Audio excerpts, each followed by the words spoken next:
they were successively broken by the iron monarchy of Rome. Even the historians refer to Rome as the Iron Empire that spread its roads and its tentacles into northern Africa, Spain, England, and they continue to expand. Notice each kingdom is lasting longer than the one before, but did not have the same luster and glory as the one before. Rome went from 168 BC, where they defeated Alexander the Great at the Battle of Pydna, or the Greeks, to the mid-4th century AD. The reason we can't give you a precise date there is because Rome did not fall in a day. It wasn't built in a day, and it didn't fall in a day. Rome sort of disintegrated slowly from within. A matter of fact, a number of historians have discovered that many of the same things that we are struggling with here in North America are the things that precipitated the fall of Rome, which ought to give us here at home special cause for concern. They had too much idle time, too many possessions. There was a lot of illicit behavior, a lack of a breakdown of morals. What would happen after the fall of the Roman Empire? Answer: the kingdom shall be divided as the toes and the feet were part of iron and part of clay. It's a divided kingdom. It's united, but it's not welded together again. So the kingdom shall be partly strong and partly broken. Now, what came out of the fall of the Roman Empire? Well, gradually, because of their decadence, they began to lose control. Pretty soon, the empire was invaded on all its different fronts. It began to divide from within through all these coups and this activity. The barbarians and the Huns began to attack from the north, and the German tribes, they were attacked by sea. And little by little, Rome's power was eroded until in the place of the Roman Empire, covering basically the same geography, there was now what we think of as the modern nations of Europe. Well, they had 10 divisions before. How many toes did this beast have, or this image have? This colossal image had 10 toes, and it was divided into 10 kingdoms. Here are the ancient names of those 10 divisions. You've got the Suevi and the Visigoths, and the Alemanni, for instance, were the Germans. The Franks were the French. The Burgundians were the Swiss. The Suevi, Portugal. The Lombards, what we commonly call today Italy. The Visigoths, Spain. The Anglo-Saxons were England. And then there are 3 that fell, and we'll talk more about them in another study. That was the Vandals. You've heard of vandalism? That's where it comes from. The Vandals, the Heruli, and the Ostrogoths. But there were 10 divisions of the Roman Empire that ended up into the modern states of what we think of now as Germany. Number 11, would these 10 kingdoms ever succeed in uniting? No, they would try, but they wouldn't succeed. It says they will mingle themselves with the seed of men. They tried to do it through intermarriage, but they will not cleave one to another, even as iron is not mixed with miry clay. Several attempts were made to reunite and to forge together that ancient luster that Rome enjoyed. Rome sort of was the pinnacle of world empires when it comes to its expanse. Charlemagne tried, and he was able to gain a great deal of power and prestige, but he could not regain the formal glory because they did not cleave together.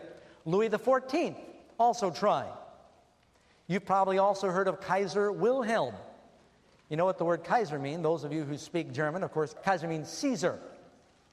He wanted to be the Caesar again, to unite the kingdom once again that Rome enjoyed. The word Tsar in Russian, it means Caesar. All these great leaders wanted to enjoy the prestige that the Caesars had. They called themselves gods as they put their names on the coins back then. Napoleon probably came as close as anybody. That little general, little corporal. The deliverance, one historian writes, the deliverance of Europe from the dominion of Napoleon was affected neither by Russia, nor by Germany, nor by England, but by the hand of God. He came so close, and then there at Waterloo, so many things went wrong that it was obvious that it was divine intervention that kept Napoleon. We could all be speaking French today, except he gave some orders that were misunderstood, and cannons were misplaced, and everything fell apart, and they got stuck in the mud, and you could see the hand of God say, no, they will not cleave one to another. You realize they tried to do it through marriage. A little amazing fact for you, Queen Victoria, who had 9 children, She was sort of a housewife. She didn't really like the public life very much, and she was a wonderful mother. But her children and grandchildren intermarried with all the heads of states of Europe in an attempt to create bonds of peace and to weld the power back to England again. At one point, she was virtually the grandmother of all the heads of states in Europe. But it did not succeed in uniting them because God had declared they would not cleave one to another. Adolf Hitler had this vision of grandeur that he and Mussolini would be able to join together their powers again and establish this 1,000-year Reich, trying to last even longer than the Roman power. And for a while, it was one victorious blitzkrieg after another. One day, there's a story that tells us that one of the secretaries working under Hitler said to the Fuhrer, "You realize that this is not going to work." And he was amazed at her audacity. He said, "Why do you say that?" She says, "The prophecies in Daniel say that there will never again be a one-world government." He said, "Then we need to change that prophecy." And I understand that he had an attempt engaged to change prophecies of the Bible that went contrary to his personal plans. God said they will not cleave one to another. Now, you might be wondering, doesn't the book of Revelation say that there's going to be a one-world government? No. Revelation chapter 13 says that this beast power compels the whole world to worship. That's not government, that's religion. There is going to be an attempt for one world religion before the end comes, but there never is going to be a one world government. The Bible had declared, "They shall not cleave one to another, even as iron is not mixed with clay," and that's what's been happening. They've not been able to weld their empire together. Number 12, who will set up the final kingdom? Let's say the answer together. "And in the days of these kings shall the God of heaven set up a kingdom which shall never be destroyed." There is a kingdom coming that will last forever. Now I want you to notice something, friends. We are living at the very end of time. We're living down in what you would call the toes. We're in the toenails of this great image in the scope of history. Everything has happened right on target as God foretold it would.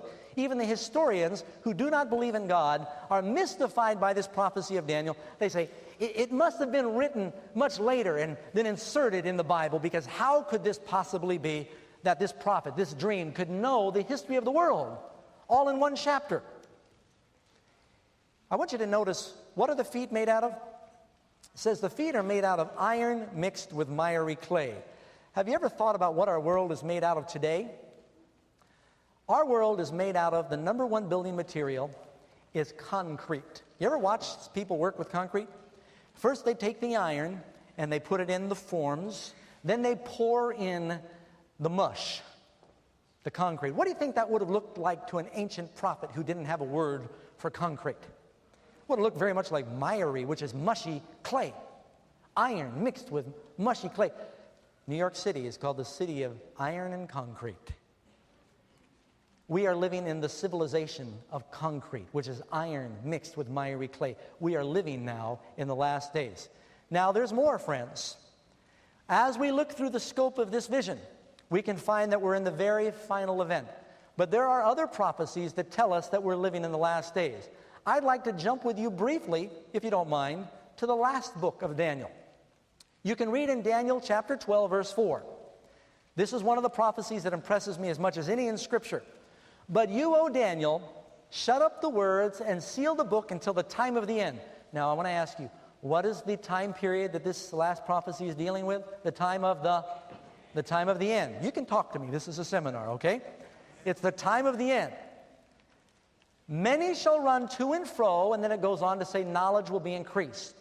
People running to and fro. Now, are you aware that there are right now in this auditorium, I won't point them out, but in this auditorium there are people who remember when there was no such thing as an airplane. Some of you might find this hard to believe, but there are people here who remember when there was no such thing as a videotape. No such thing as a television set. Knowledge has increased more than any other time in history, and transportation. People are going to and fro.